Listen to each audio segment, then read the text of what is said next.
guys, it's Kevin for Preacher, Season 2, Episode 7, Pig, and I was definitely really looking forward to this episode. I mean, Preacher has been definitely on a hot streak this season, and I was really hoping this episode would forward the momentum. Wasn't entirely sure we were going to get this episode because the way the last episode left off, and I have to say that while I did think there were some really good things about this episode, I'm not gonna lie to you guys, I was not really into this one. And that's not to say that this was a bad episode necessarily. It's just, there wasn't really a lot happening in this one. There wasn't. I mean, we got a really good backstory.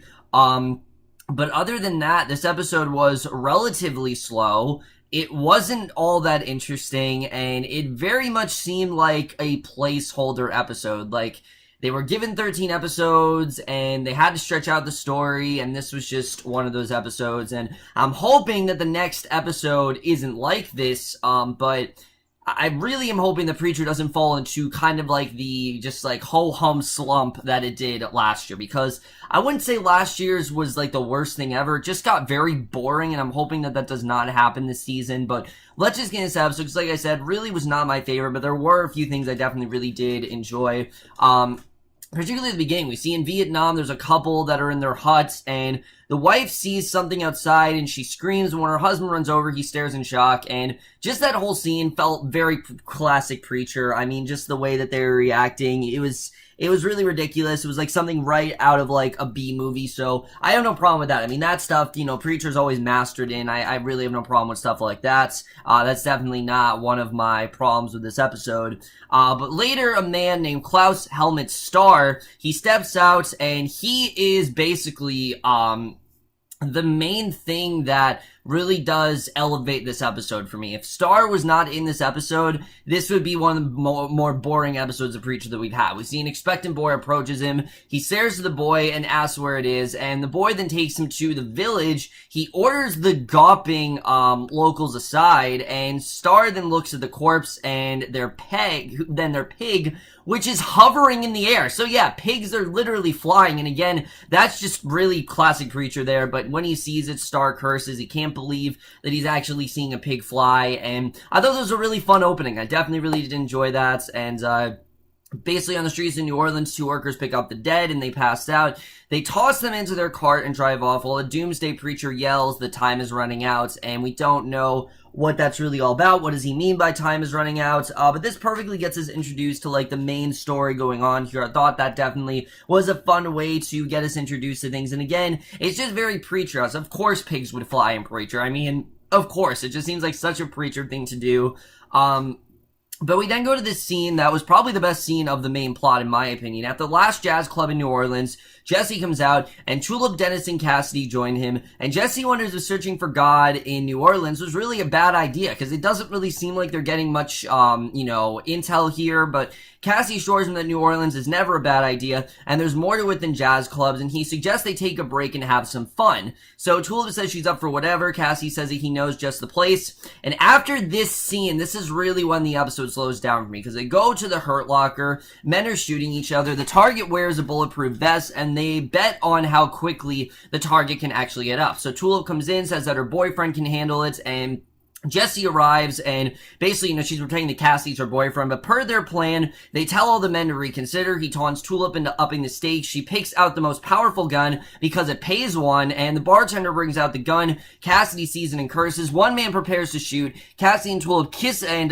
Tulip kisses him to sell the act, and the man then shoots her. Tulip and Jesse go over. Jesse says that Cassidy's dead. Again, they need to make it seem like Cassidy's dead. Obviously, he can't die, but he yells to the shooters that they're all witnesses. They quickly leave, and Cassidy gets up, and Jesse collects money to the men left behind as they drink. And again, that again is classic Preacher. Just really, again, it's fucked up what they're doing, but that stuff is at least fun to watch. And the TV then plays a newscast about the floating pig in Vietnam, and while Cassidy and Dennis talk, Jesse points out to Tulip that she looked like she was having fun kissing Cassidy, and Tulip just randomly snaps him, saying that she doesn't want to sleep, and he figures that there's something that's been wrong with her since the cowboy. And I'm gonna be honest, I'm just not really into this plot. I get it that Tulip obviously does have PTSD, but this takes up way too much of the episode than it should. And she asks if Jesse sent him back to hell. Jesse merely says that he's gone, which We know he's not. We know the Saint of Killers is definitely coming back. But for the time being, it does seem like we're not going to get a lot with the Saint of Killers for a while. But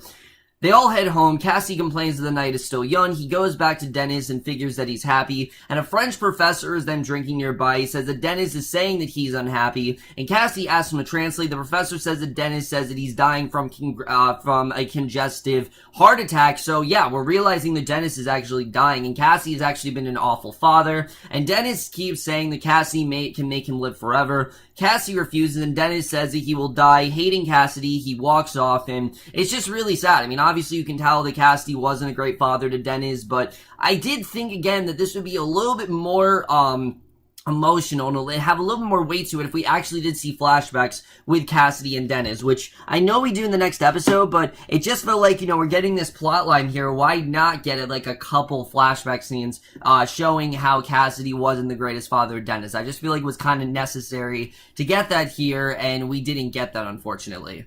So, again, we get to probably the best stuff in this episode, which all of it involves her star. As I said, he's really the thing that saves this episode for me, and especially the stuff with his flashbacks, because his flashbacks I really did get into. We see in Vietnam, he calls someone, he says the people are praying to a pig, and he doesn't understand it. He tells his people to prep the invalid scientists and 30 extra operatives, and then he stares at his glass of water. He says that he has the situation under control. He hangs up, he points out to the shoe shine boy and says that he missed a spot. However, he says that he was young and careless once. So we go to 2004, and he meets with the Grail recruiter, Saltonstall, who reviews his exploits as a anti-terrorist fighter, and Star wants women, but Saltonstall figures that what Star wants to really do is sweep the street clean of parasites and build a civilization based on order. So immediately you can tell that's what Star's motivation is. He wants to get rid of all of the evil in the world and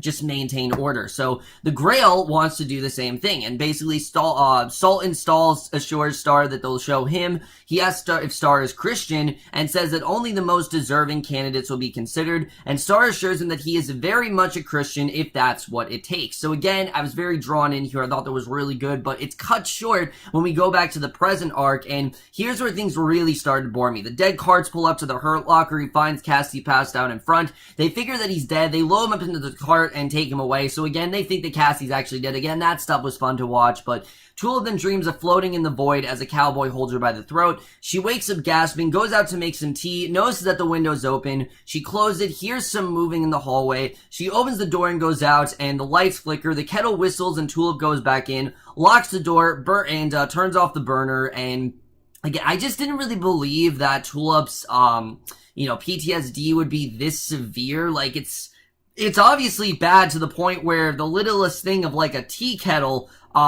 worries her. I mean, this is Tulip the badass who 2 episodes ago we realized wants to be a criminal. Like, that's who she is. That's her life. Why is she so worried about PTSD? I mean, it seems like something Tulip wouldn't worry about, but she is, and again, that just really ruined part of this episode for me. So she goes back and turns to see the cowboy. He grabs her by the throat, tells her that time is up as he cocks his revolver, and Tulip wakes up from her dream. And again, I'm like, really? Like, I just found this so pointless. Like, I didn't understand why Tulip had such bad PTSD, but Jesse's watching the video of God. He's getting dressed for the day. Tulip comes out and says that she dreamed of the cowboy again, and Cassidy's fingers being cut off, and she points that if it hadn't been for Cassidy, she would be dead. And Jesse says she got back to stop the cowboy, but Tulip insists that something isn't right. She just doesn't feel like it's all over, which, no shit, it's not all over. I mean, you can't kill the Saint of Killers. We've known this. He's died already. Like, you can't kill him, and it's just not that simple. And he says that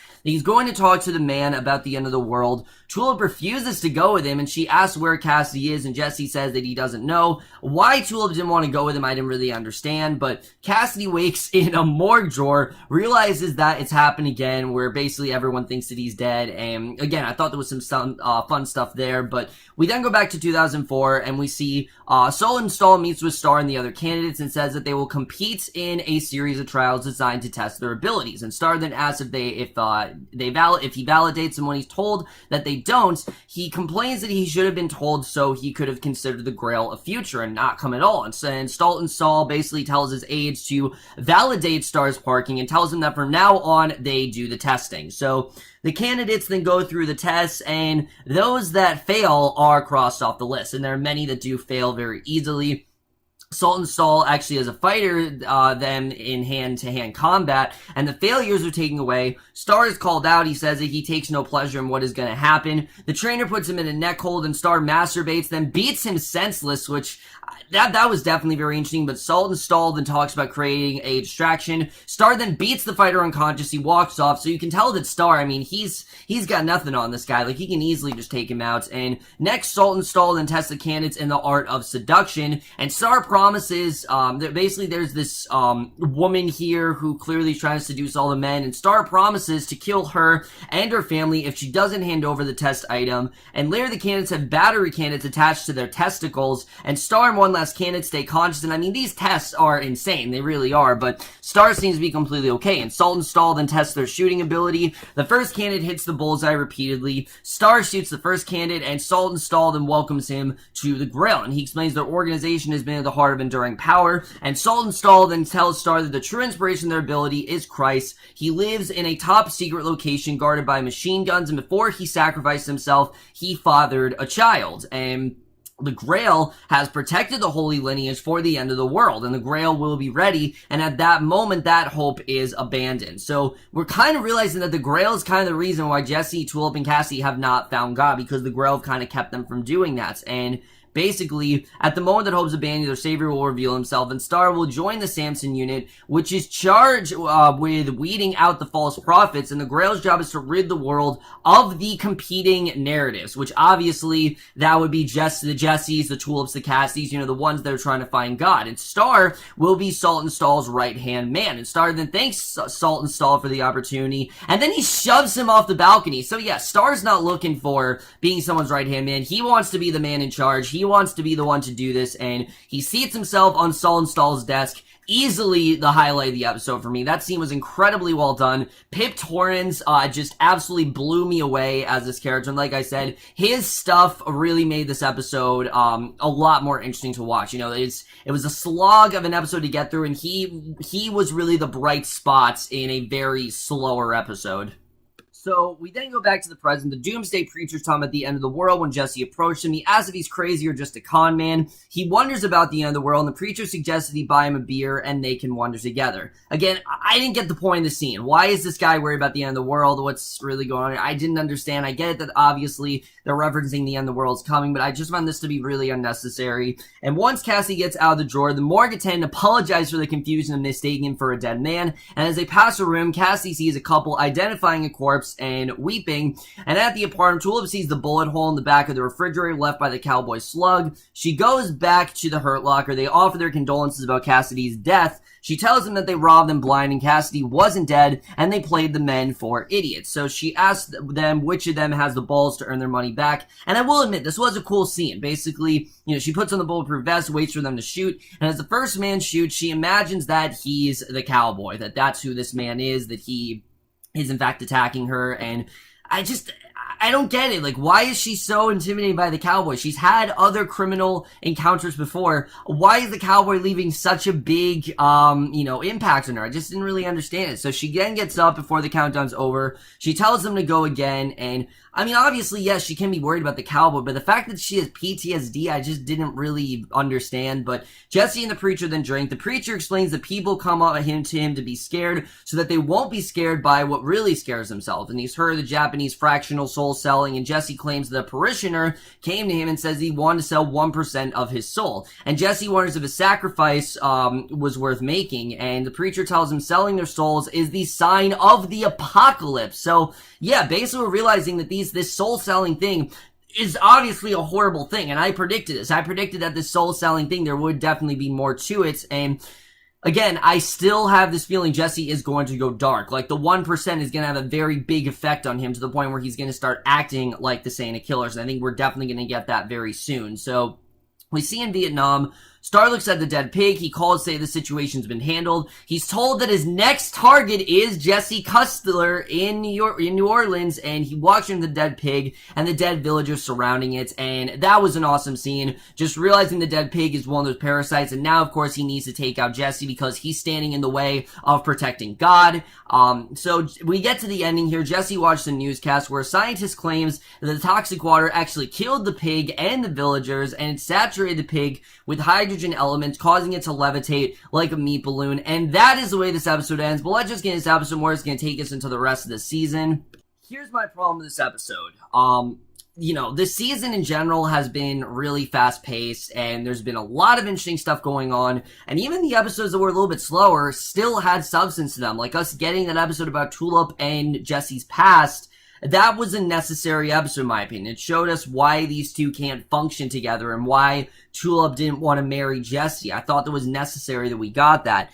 This, on the other hand, just felt slow because they needed to stall the momentum of the season. And in my opinion, this just was not that interesting of an episode to really watch, especially the stuff with Tulip. We'll get to that in a second, but I will say the most interesting stuff here is her star. If it wasn't for her star, this episode would not nearly be good at all. I mean, I would have easily said this was just a boring episode, but her star really kept it from being that. I mean, his character is so interesting. This guy who, yes, he is a good Christian, and yes, he does very much care about Jesus, but he cares about him to the point where he doesn't want anyone else to do that. He wants to make sure that he protects God and that he's the member of the Grail, and that he wants to be the one to take out Jesse. So I think this is definitely a really good villain, and I think it makes sense to introduce him while the Saint of Killers is, kind of MIA for a while. I think the Saint of Killers, he's gonna be back, definitely very soon, but her star, he's gonna be around for a while, so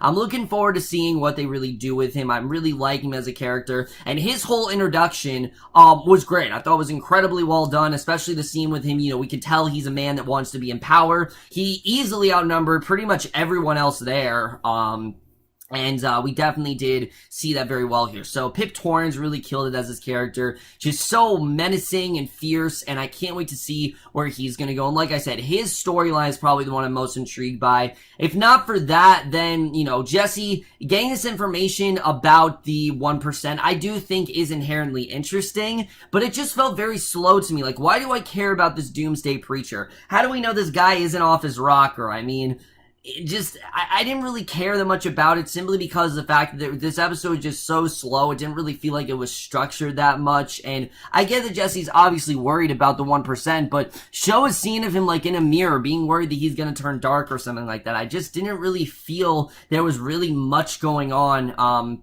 with Jesse in this episode. And it sucks because I really do want to be into this story, but I just could not for the life of me get interested in this. And here's the thing. If Jesse's really concerned about this whole, soul selling thing, just leave New Orleans. I mean, just leave and go somewhere else. And I get it. They're trying to find God in New Orleans, but if it's not working out, just leave, go somewhere else, and then come back to New Orleans. I mean, we were promised the season would be like a road trip, and we've been to New Orleans for many episodes now, which I've understood for the most part, but this episode in particular, I just thought was really slow, especially with Tulip.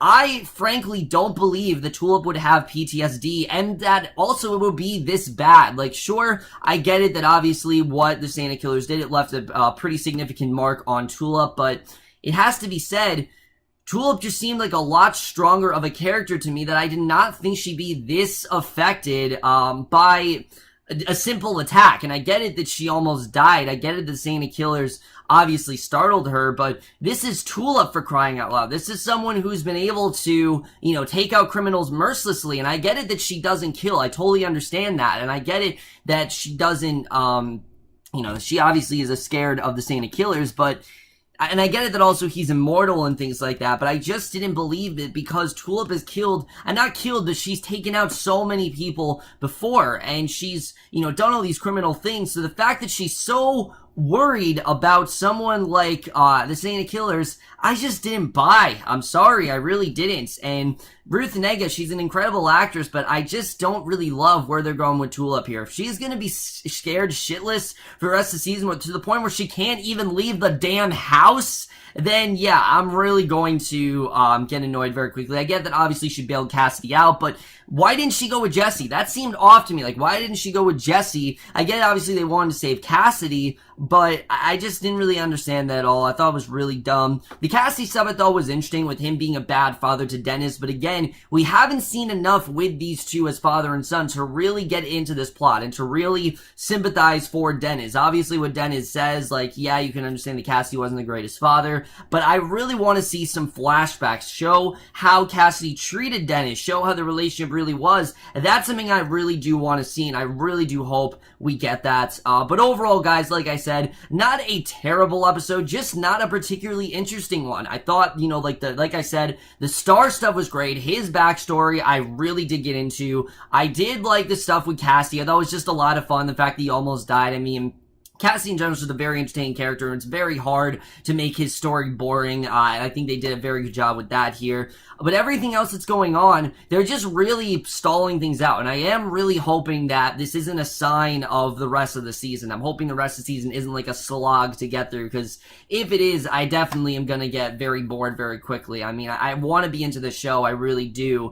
But if we're just going to go through the rest of the season, and basically, you know, the rest of the season is just going to be scenes of, you know, what we got with Tulip and Jesse lamenting over the fact that he took this cure, I'm just really gonna get very bored very fast. I don't think I'm gonna tune out at all, but I just don't think it just doesn't really interest me as much as what we were presented here. But overall, guys, like I said, wanted to like this episode. The Star stuff did elevate it for me, but at the end of the day, this really was probably the weakest episode so far, and I am going to give Preacher Season 2, Episode 7, Pig, a B-.